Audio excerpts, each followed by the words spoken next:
Assalamualaikum, dulur salam budaya salam dunia. Tepang deui sareng Tata dan Nami Harja anu baris ngaduwikeun dongeng Sunda. Judulna Balati Demit karya S. Sukandar bagian kahiji.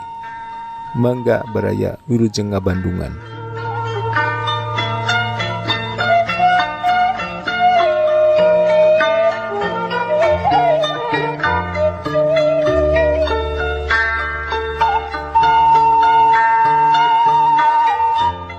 Tigratna kahirupan dina zaman Jepang, prah walatra karasa kusakumna masyarakat, teu dinu gede teu dinu leutik, kasebut ku anu teu bisa cutat catut, main basilat pat-pat gulipat atawa lulutak leletakan bujur nu kawasa harita mah.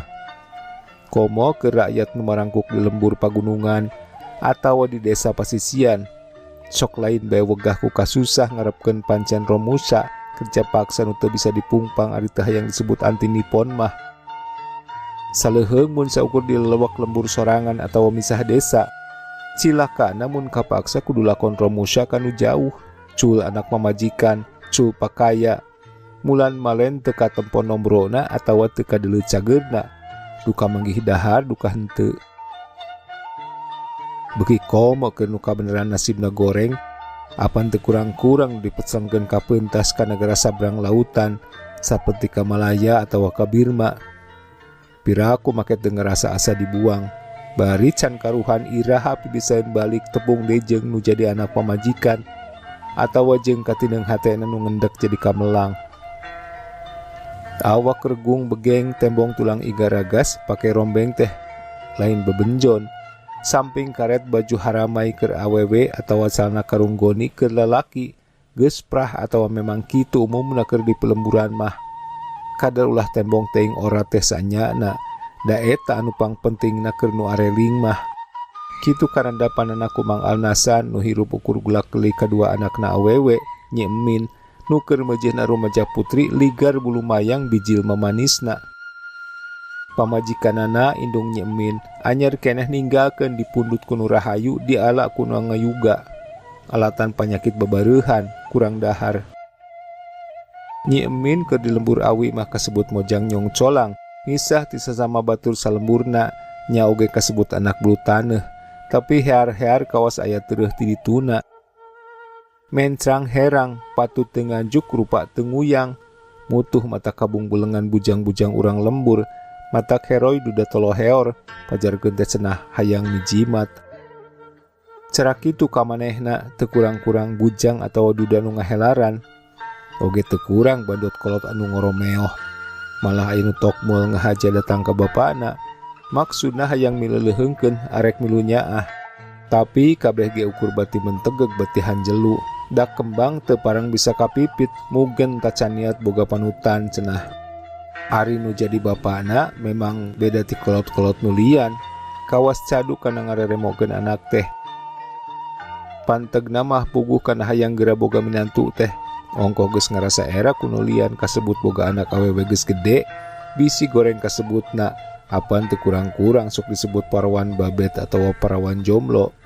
Jeung ngingetkeun umur geus kolot, pati-pati payah oge hayang nenjo heula anak geus kurenan, ngarah teu melang teuing ninggalkeunana. Bebeurieun banda teu boga, naon nu kudu diwariskeun ari lain sawah sakotak jeung kebon saluwuk atuh imah sagede pelok. Kitu oge sawah jeung kebon mah geus digadekeun urut ngarasana nu geus maot nyaeta indungna Nyi Emin. Atuh ari anak geus boga salaki onaman, aya-aya nu ngabayuan minangka tuturus hirupna enggoning ku melendang di alam fana. Hiji peuting di luar poek mongkleng buta rajin pika keungeun. Ngan di langit bentang baradang tingkartip tingkariceup bangun nu ngaricepan ka makhluk nu kumlip di alam dunya. Yen hirup teh ulah kajongjonan teuing, taya baya na kudu waspada saban ngiceup saban ngarenghap. Di beh tonggok kadenge ratokoh kol ronda, bari dipaselang ku sora nu ngahaleuang lagu ronda malem. Hawar-hawar kabawa ku angin lirih nu matak sedih, da sanajan sungutna ngahaleuang oge ari beuteungna mah teu weleh ku kurubukan minta kejo, da puguh ti isuk ngan ukur manggih wiboled. Di hiji imah nu rada nenggang ti Nurea nu nya-nya ukur kacangan ku sinar cempor nu maloncor kana sela-sela bilik nu carang. Katinggal Nyi Emin keur andeprok emok cabok, ngadon ngerodan samping perantika sawah atawa ke kebon. Hareupeunana Mang Alnasan sila tutup bari nyarande kana bilik, melenyun udu daun kawung sagede curug. Ngarep-ngarep Mang Alwasim nurek nyamper ngaronda canjol keneh. Sajroning kitu panonna mah teu boleh neuteup ka anakna nu tungkul ti luak liuk. Ramona ting arukai maut jeung nojoskeun jarum kana kerodan samping nu geus taya pupurieunana. Kawan teu loba keneh tatambalanana batan anu belegerna. Tayohna mireungeuh kitu-kitu teuing mah Mang Alnasan teh teu tega. Bari inget deh ka indungna anu geus teu eueuh dikieuna. Lain teu nyaah ka anak ngan bakating ku teu werat mangmelikeunana. Da puguh kasebut hirup liuk eueuh ragap taya. Ukur ngarepkeun tina sesa jual jaar atawa tina laladangan ngajual gula kawung dina pereng meropoe pasar Lembur Awi atau Ciparai. Kitu ge upama teu kaselang ku aya pancian lakon Romusha panghiras ti sudara tua. Nu galak sahaok kadua gaplok sentak sengor bari nyarekan bagero. Nu matak sakabeung mah kajenteng cul pangupa jiwa sorangan. Batan beungeut nu geuneuk diteunggel ku poh perbedil atawa digaplok dicabok bari tulang tonggung asa potong. Tudanya cokornanya kokodna anu meta dipake mergasa teh. Ku kitu teh mah sabageurna oge bangsa nu ngajajah. Moal beda ti maung di tengah leuweung neuleuh domba di pangangonan. Piraku teu hayang ngahakan. Kawas geus eueuh araheunana deui geuning eta samping teh min. Mang Alnasan bangun ngalimba bari neuteub ka Nyi Emin. Lain aya keneh samping ditinggal emak atuh pake we nu itu. Pokna deui bari ngarenghap narik napas panjang. Ah nu mawi lebar abah, simpeneun bisi parang nyaba. Ongko etang-etang jimat ti emak tos ngantunkeun. Hanas ieu pinuh ku kerodan sareng tatambalan. Ah piraning paranti ka kebon ieu. Walau Nyi Emin bari jongjon tungkul kana hancana. Dedeh teuing anaking. Kasebut semetnya ah teh sanyana ayeuna abah teh Nyai. Da puguh ku Nyai ge meureun kanyahoan. Perorah keur meuli pake. Keur kaperluan dahar sapoe oge batan sakieu putpotna. Ongko ari keur aya nu geus oge apa diiraha teuing make dagdag-deg di lebar meulikeun. Geuning pake tari daguan soehna, dahar tari daguan laparna. Ari ayeuna sakieu buktina nya teu bisa majar kumaha. Ongkoh bari karasa jeung karandapan ku sararea. Nyaritana ngarandeg heula di selangkung nyot ududna. Nu matak kari kudu sabar bari ngawula ka wayahna. Pok deui Mang Alnasan. Bari sagegireun eta ulah oleh-oleh timuntang naneda ka nu maha kawasa. Dangan ka anjeunna urang kudu nyaluuh nyuhunkeun pitulungna. Sangkan urang tereh-tereh dilubarkeun tina kaayaan nu sakieu walurat tigeratna. Teu ayeuna keun sugan jaga. Satungtung yang hareupan keneh poe isuk mah mustahil taya perangna asal keyeng. Cenah ku abah teu kalakon sugan ku Nyai nu masih keneh aya harepan yang hareupan poe pageto. Mang Alnasan ngarandeg deui nyaritaana di selangkung ngarenghap bari ngusap beungeut anu geus kenyod peot. Nyi Emin mah tungkul bae bari tonggoy leungeunna pakupus nuluykeun hancana kekerod. Bangun nu nya ngaregepkeun kana carita bapana anu kebeku ka nyaah kolot ka anak. Anu moal bisa laas ku supajaman moal luntur ku lukut usum. Lantaran kanyah kolot ka anak mah ikhlas. Mereungeuh kitu Mang Alnasan pok deui nyarita basana. Mana abah meberang penting oge teu boleh ngadudua. Sangkan Nyai geura parang boga batur hirup caranu lian. Meureun pati-pati abah tepi ka mangsa nuturkeun emak oge moal melang teuing ninggalkeunana. Ari kasebut anak geus kurenan mah Mang Alnasan neuteub kana beungeut Nyi Emin. Duh ka abah, margi abdi mah teu acan gaduh emutan duwi kadinya. Walau Nyi Emin rada tanggah neuteub bapakna. Emutan teh sok sieun pendak sareng lalaki nu teu nyaah ka kolot. Jadi atuh geus aya karep kana boga salaki mah Nyai? Mang Alnasan nanya bangun tojo atoh. Kawasna mah ngan kari milih Nyai. Da geuning nu ka dieu teh kaitung geus rea. Geurawe Jang Mar'i budak tegep anak nu boga. Jang Olih nya anak jelema pantar urang mah. Tapi budakna wekal kana gawe bari leket kana lakon ibadah. Jang Atun budak daek kana gawe taya ka bau. Naon bae asal kabedag di lakonan. Terus aya deui Jang Unang nya oge saluhureun bari geus boga anak. Katembong bangun bakal gede ka nyaahna. Komo mun purun ka juragan haji mah nya ge bakal dijenu ka opat geus karong pesenangeunana. Hanas eta kolotna 2 ti keuleun nyai keun wedang ke oge kasusu lalaki mah. Barang ngadenge lalaki nu ditetaan ku bapana bieu keur Nyi Emin mah semut murengked. Sabab hiji oge taya nu asup kana lelembutanana, taya nu cop. Nu matak minangka ngawolona teh ukur tungkul, unggeuk henteu, godeg henteu. Ngan dina juru panon mah ngagerendang herang cimata. Kataksir ku bapana mah tangtu geus aya pamilihna. Ngan bae teu wani pok nyarita, boga rasa era ari tereg-tereg kitu mah. Anu matak teu kapala ngolongan, pok deui Mang Alnasan neruskeun caritana basana. Ulah era medakeun da mungguhing abah mah ngan sambung doa. Teu acan gaduh maksa, polong Nyi Emin bari tungkul.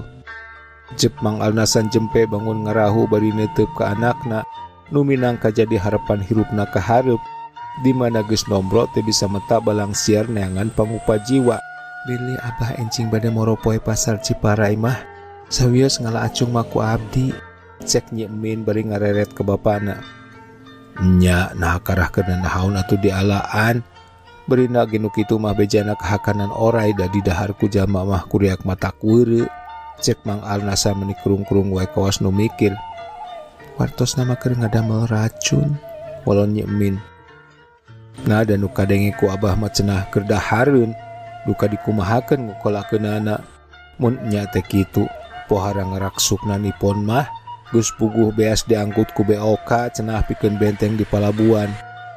Eta deui kana sintrong, antanan jeung sakur tutuwuhan nu kasebut benang di dahar mah, ih nada sigana teh disaksak teh dikarikeun. Nah aya ku sagala beuki. Kajurung ku hawa perang rupina, kedah sagala beuki ngajaga dina perangna teu manggih dahareun. Nyaho teuing mun kitu mah, malah isukan ge mun parang ngala acung kade ati-ati bisa aya oray. Da mun teu kagok ku poe pasar mah kawas moal luas ngajurungkeun nyai ka leuweung teh, mangkaning apan jauh ka Gunung Kolotok teh. Ali teu kitu kumaha deui paur disebut anti nipon ngahulagkeun parentah. Mangkaning geuning Mang Tua Kampung jeung RT mah ari parang can bukti teh manisok jol deui ngalang-lang ka dieu, cek Mang Alnasan bari ngageleng-geleng ududeunana. San, geus sadia. Hayu ah. Sada soran ngageroan. Saha awas Sim? Ka dieu heula atuh ka jero Sim, cek Mang Alnasan. Keun wae ah di dieu, karunya bisi batur geus ngandaragoan di garduh, bisi lap teuing ongkoh. Heg we dikeueum, walon Mang Alwasim. Pek atuh nyai ditinggalkeun ku abahnya rek ngaronda heula, cek Mang Alnasan ka anakna bari jung nangtung. Kolotrak muka kentulak jut turun bari ngajingjing kohkol awi. Aduh ku poek bulan geuning, cek Mang Alnasan ka Mang Alwasim nu ngahayungkung di harudum sarung belel bari leos muru garduh. Geus nulakan panto samping nu meunang ngerodan teh disampaikeun dina sasampayan di pangkengna. Ari manehna tuluy ngagoloyoh kana anggal, tapi teu jolreup bisa sare, kalah nyileuk dirobeda ku rupa-rupa lamunan. Babako naras ka indungna nu geus eueuh. Karasana bate nyeri na rumasa tacan kaburu bisa mulang tarima. Ras deui ka bapana nu masih keneh aya, semet watir mireunggeuh warugana nu geus sakitu kakolotanana, bari anak nu jadi harepanana ngan ukur manehna sorangan, teu adi teu lanceuk istuning nunggal. Ras deui kana harepanana cikeneh nu hayang buru-buru nempok manehna kurennan. Bari nataan saurang-saurang nu geus kungsi datang rek meleuheungkeun ka dirina. Tapi hiji getaya nu cop jeung lelembutanana, komo kasebut rek diopat mah. Di dua ge asana teh keheulaanan. Bae teuing ulah kalakon kasebut dicandung atawa dipangyandungkeun mah. Rek senang rek teu senang, pati-pati parang boga salaki teh hayang ulah manggih lalaki toloheor, mulayaban ngabagi-bagi cinta nu kajurungku ngalajur nafsu sarakah kaya kaseubehan. Ras deui kana nasib dirina pribadi, bet beuki ngarakacak hate. Asaku diparengkeun goreng-goreng teuing milik teh. Bener cek bapana yen katunggaraan hirup teh sasat geus walatra ka alaman ku sarerea. Tapi duka kumaha dan nu karandapan ku dirina mah asa leuwih ti nu rea. malah kasumpek jeung karudet teh asa tumplek kasorangan, bari batur mah teu kaagehan. Ari ras deui ka indungna, mani hayang ngiclik nuturkeun ka kuburan mun seug kongang mah meureun rekes ka pangeran, menta buru-buru dicabut umur harita keneh. Tapi ngerasula jeung aral Subhat teh meureun kasebutna nu kitu mah nu dipahing mungguhing ku agama apan ceuk mamaajengan oge, nu sabar ka kasih Allah, nu hartina sabalikna ti dinya mah tangtuna oge mangrupa satru Allah nu kudu disingkahan. Lang deui lamunana ngacacang ngulayaban ka mana mendi, mapai-mapai ambahan ke jalan neangan hirup jeung kahirupan sangkan hurip. Lunta we ka kota kitu cara si mamah, geuning teu burung senang. Pake hade dahar seubeuh kakolot bisa ngiriman. Tapi saha nu rek dituturkeun, da puguh di kota teh teu boga baraya. Aya ge si mamah can karuhan bisa dipiluan, nirik tingkah lakuna kawas anu geus pindah pilumpangan mah. Aya ketah lair-lair oge baraya ti emak, tapi duka ti mana? Keun rek ditanyakeun ka abah, sugan apaleun keneh. Tapi kumaha teuing abah keungeunana lamun seuk ditinggalkeun ku aing mah, beri kana moal ngajurungkeun ge meureun. Kana kudu sabar bari ngawulah ka wayahna, cek abah oge tadi. Duh, Gusti Nu Maha Suci, Pangeran Nu Maha Kawasa turut tawelas asih. Iraha atuh sabar sareng wayahna bade lekasan teh. Ya Allah, mugi Gusti maparin jalan sareng rahmat kakiatan ka abdi sareng ka abah. Cek reutesna hate Nyi Emin, bari cipanonna mah ngalembereh kana pipi sarta terus maruragan kana anggal anu geus lepet. Kolebat rupa indungna, salila-lila ngalangkang dina panyipta, tuluy ngadeukeutan bari ngusapan sirahna. Atra asa kadenge galindeng indungna nyarita bangun deudeuh, sadeudeuh nu jadi indung ka anak. Pokna teh, anaking kakasih emak geulis, muga enung sing sabar sing tawakal. Ulah rek aral subaha, ulah ngarasula, sabab segala rupaning kajadian di alam dunya teh aya awal jeung akhirna. Nya kitu deui katunggar anu keur karandapan ku hidup ayeuna, pasti aya awal jeung akhirna.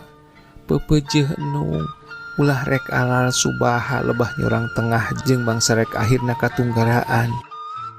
Baeu geulis didoakeun ku emak bari moal ngajauhan.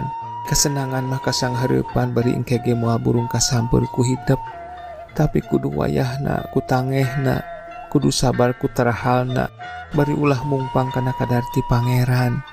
Hidup bakal ngalalakon bari dilalakonkeun dina engkoning nempuh jalan kehirupan, dina mangsa nu bakal datang nu matak sing tawakal. Paek ditinggalkeun ku emaknya enung. Les kalangkang indungna teh teu tembong bareng jeung cengkat lilir pikirna. Blok Nyi Emin nyuuh bari sumegruk sasambat ka indungna nu geus taya di kieuna.